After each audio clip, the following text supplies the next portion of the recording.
Buenos días, mis compañeros y yo venimos a hablarles hoy sobre la situación de la realidad jurídico-política actual.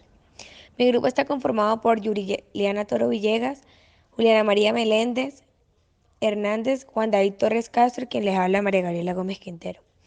Para comenzar, sobre la situación de la realidad jurídico-política actual, pues a través de la historia evidenciamos cambios en los diferentes aspectos de la vida humana, tanto políticos, sociales, culturales, económicos y jurídicos. El tiempo inconmensurable continúa su curso y aparentemente la sociedad continúa avanzando. El hombre, a lo largo de la historia, se ha destacado por tener la capacidad de adaptarse a estos cambios en todos los aspectos anteriormente mencionados, siempre tomando esto como algo positivo.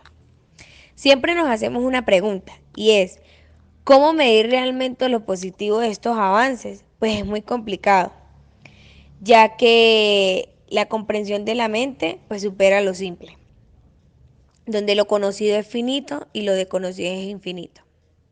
La imaginación, como todos sabemos, nos lleva a menudo a mundos que no existieron nunca. Pero claro que sin la imaginación no podemos llegar a ninguna parte. En la historia vemos cómo en el año 400 a.C. vivió uno de los pensadores más relevantes de la historia, que a través de sus teorías logró expresar en la filosofía diferentes aspectos políticos enfocados principalmente en las formas de gobierno. Una de ellas es la caverna, en la teoría de Platón. Bueno, en la teoría de Platón, la caverna nos plantea una cueva claramente una caverna en la que se encuentra un grupo de personas que desde que nacen lo único que pueden ver son las sombras reflejadas en la pared de la cueva, pensando que toda la realidad se reduce a eso, sombras. Pero de una de estas personas logra escapar de la cueva, no sin antes tener que pasar una serie de adversidades para lograrlo. Cuando él logra salir en el primer instante de la luz del sol, lo ciego por un momento, el hombre, temeroso, regresa a la caverna y con miedo de nuevo se asoma expectante, siendo esto un acto repetitivo durante mucho tiempo. Pero después esta misma le permite ver con más claridad todo en ese momento. Comienza a comprender que no todo se reduce a la caverna, que todas las sombras que estuvo observando durante toda su vida solo eran una forma de manipulación que de trasfondo llevaba como misión mantenerlos sumisos y engañados. Lo mismo ocurre en un par de los sectores más relevantes en el ámbito del derecho como la rama judicial y en la política. Sin duda alguna, la coyuntura del coronavirus ha planteado desafíos para todos los ámbitos de la sociedad y la justicia. Por supuesto, no es una excepción en cuanto enfrenta, entre otros, el reto de alterar su funcionamiento y prestar los servicios de manera virtual. En la medida en el que el aparato judicial viene funcionando de forma virtual, es una metodología nueva y pues muy arriesgada, pero no se puede detener el aparato judicial. Es muy complicado detener todo de la nada, por esto se han implementado unos decretos con fuerza de ley que ha expedido el presidente.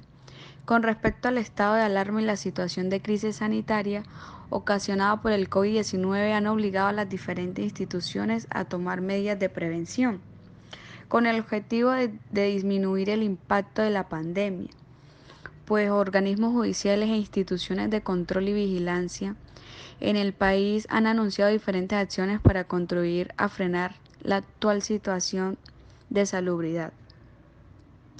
Entendemos que el Estado es un ser hetero, es un concepto abstracto para denominar a la persona jurídica que se encarga de la administración de la cosa pública, pues son elementos esenciales para que exista el Estado, la población, territorio y poder público. La población es el conjunto de personas que, teniendo una identidad histórica, cultural y pues en ocasiones idiomáticas, conforman una nación con un mismo sentimiento patriótico. Eso sería lo ideal y en mi percepción, si esto ocurriera, no tendríamos tantos conflictos con el Estado. El territorio es un elemento de vital importancia, pues se requiere un espacio geográfico que le permita a la población instaurar su soberanía a través de la formación del poder público. Es dentro de este donde nosotros como ciudadanos debemos acogernos a la autoridad y soberanía del Estado, como lo habla el sello del contrato social.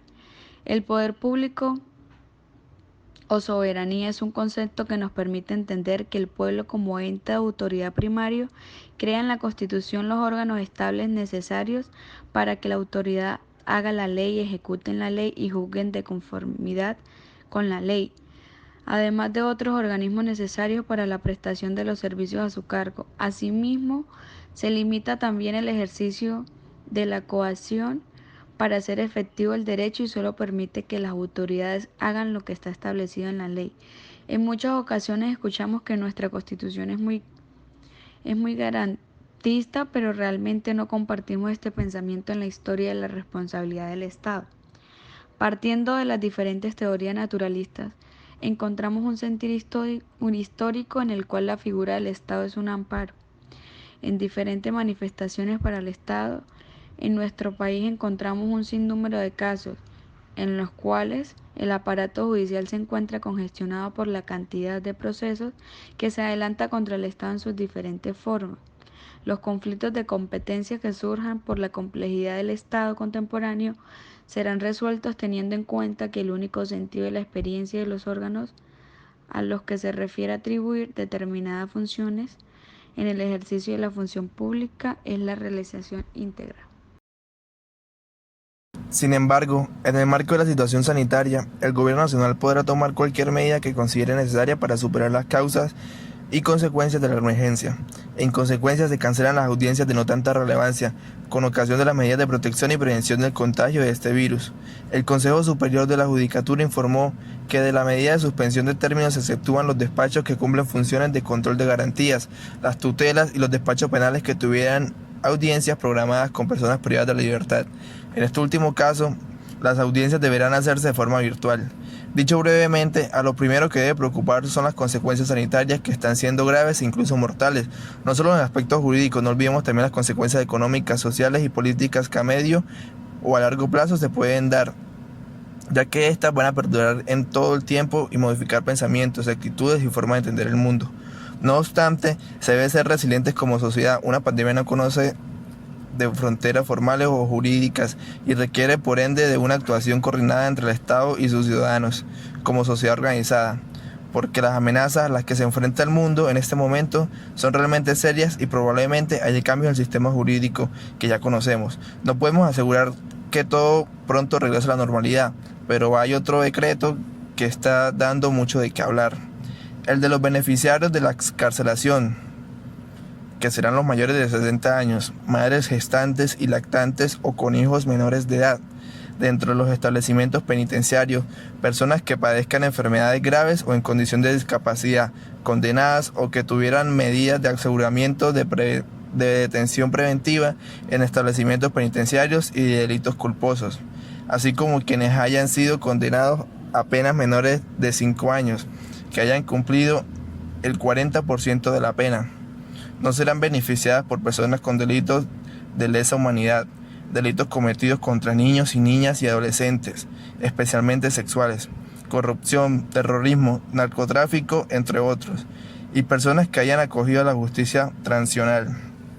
Ahora bien, el éxito de la medida así depende de la eficacia con la que se la tome. Hacerlo tarde es no hacer nada. Si el Sí gobierno va a demora haber la en esta necesidad decisión, de abrir más adelante las puertas de las cárceles a todos los privados de la libertad, pues sin discriminar ningún nivel de peligrosidad, lo que sería pues malo para la sociedad. Esa situación lleva a que los sectores del país también tomen conciencia pues sobre las políticas criminales inadecuadas que espera el Estado de una solución lo más pronto posible. Pero igual las cárceles seguirán siendo un gran foco y también riesgoso para estos 125.000 presos que hay en todo el país.